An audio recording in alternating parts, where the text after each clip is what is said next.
On 4 July, don't vote Labour. Of course, we want to get the Tories out, but Starmer has made clear that his government will serve the rich and powerful, the City of London, the big businesses who are driving this country into the ground. And he has made clear that he will change nothing about how this country is run. Starmer has made clear that he will support every US war move, from increasing contributions to NATO to supporting Israel's genocide against the Palestinians.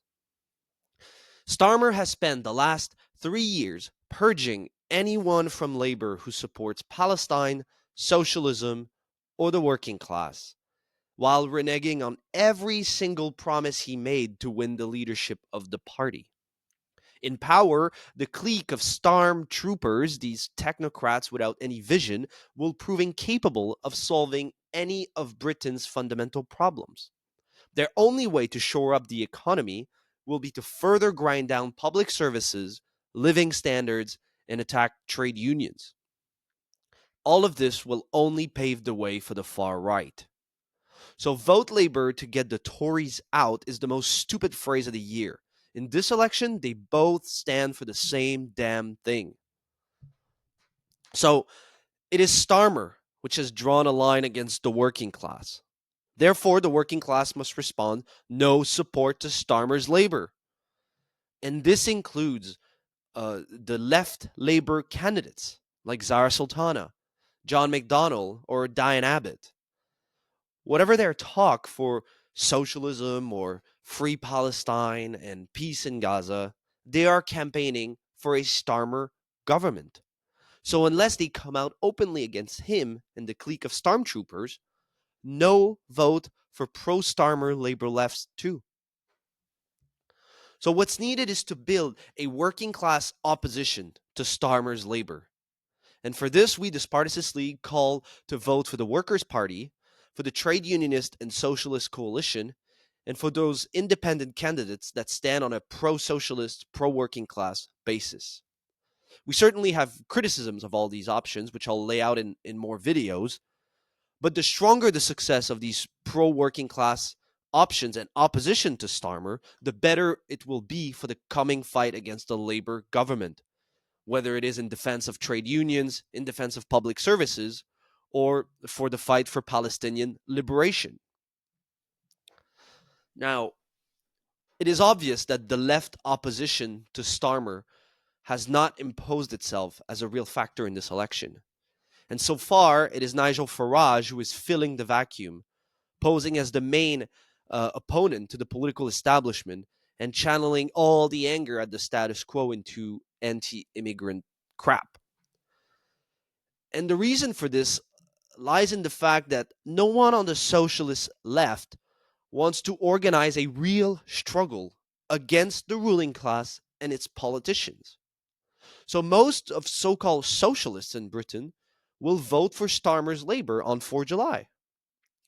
Like all the leaders of the trade unions, for example, including oh-so militant Mick Lynch. Or the misnamed Communist Party, which always, at the end of the day, calls to vote Labour to get the Tories out. So instead of actually fighting for what the working class need, they'll support a Starmer government, even though Starmer has made clear he will only bring more of the same. There are, however, some socialists who oppose Starmer's Labour. That's a start, and that's why we must support them. Yet even there, no one approaches this election with a battle plan to fight the ruling class and fix this country. So you have the independent candidates like Jeremy Corbyn, who are running their own little campaign in their own little constituencies and trying to be popular there.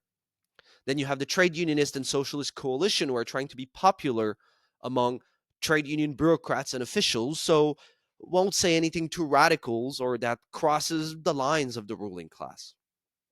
And as for George Galloway's Workers' Party, they're trying to be popular around Palestine, but at the same time, they are pushing British patriotism and socially conservative politics, which only divides the working class.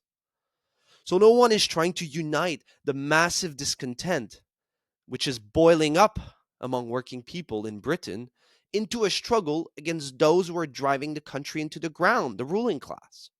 Rather, everybody's trying to appeal in this or that little sector of the population, or else they cling to labor in one way or another. This is why the left opposition to Starmer's labor is so weak and so divided, sometimes with socialists running against each other. And just look at how no one is putting forward opposition to the monarchy as a fundamental point in their electoral campaign. Now, if you want to seriously change things in this country, you have to confront head on the fact that the head of state is a king. The silence on this issue is just one example of the lack of a real working class perspective to challenge who runs this country. So, what should socialists do? First, we must fight as hard as possible for those working class candidates who stand against labor. Despite all their problems, the better they do, the better we'll be positioned to fight a Starmer government. And second, we must fight inside the anti Starmer left so that it gets its act together around a strategy which can really unite the working class in a battle against the ruling class. This is how we can prepare the fight for a Starmer government, as well as undercut the growing appeal of Farage among working class people. So Britain is broken, and it can only be fixed with a fundamental confrontation with the ruling class. So the electoral program we need is one that does this. And for us, we propose workers must run the country. And 5 demands: free Palestine, expropriate the banks, down with NATO, citizenships for all immigrants, down with the monarchy. That's the program we must fight for in the anti Starmer left. Check out Workers' Hammer, like and follow for more.